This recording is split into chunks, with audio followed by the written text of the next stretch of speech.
Hi అండి, అందరికీ నమస్కారం. వెల్కమ్ బ్యాక్ టు మన ఛానల్ చాట్ విత్ భాగ్య. నేను మీ భాగ్యలక్ష్మి.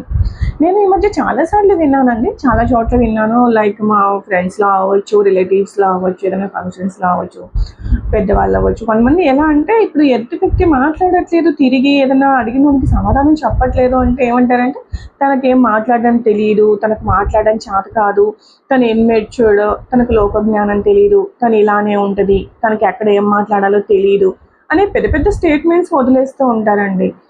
నాకు అది అస్సలు నచ్చదు. ఒకరిని తక్కువ చేసి మాట్లాడడం. ఇప్పుడు అందరికీ అన్నీ తెలిసి ఉండవు, అందరికీ ఏమీ తెలియని వాళ్ళు లేరు, అన్నీ తెలిసిన వాళ్ళు లేరు అని అంటారు కదా. ఇప్పుడు అలాగే ఎవరినైనా అంత తక్కువ చేసి మాట్లాడడం I don't like it actually.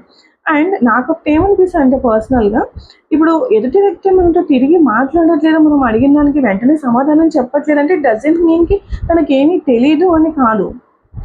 So దాని అర్థం ఏంటంటే తను ఆలోచించే శైలికి, తను మాట్లాడగలిగే తన స్థాయికి మీరు సరిపోరు, తన ఆలోచన శైలికి మీరు సరిపోరు అని దాని అర్థం. తను తిరిగి మాట్లాడితే దాన్ని మీరు తీసుకోలేరు అని దాని అర్థం. అంతే కానీ తను మాట్లాడలేక కాదు, తను తిరిగి అనలేక కాదు, తన స్థాయికి మీరు సరిపోరు అని తను మాట్లాడడం ఆపేస్తుంది. ఇప్పుడు బురదలో రాయేసి ఆ బురదను మనం చిట్లించుకోవడం కంటే అక్కడ నుండి పక్క నుండి వెళ్ళిపోవడం మంచిది అంటాం కదా.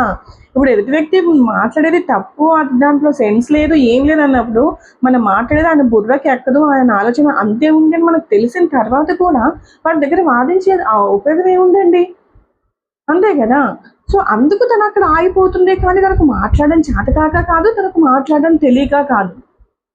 And moral of the story, ఎవరిని కించపరచకుండా, నీకేం తెలీదు, నీకేం చేత కాదు, నువ్వు వింటే అని అనకుండా జస్ట్ ఎంకరేజ్ దెమ్.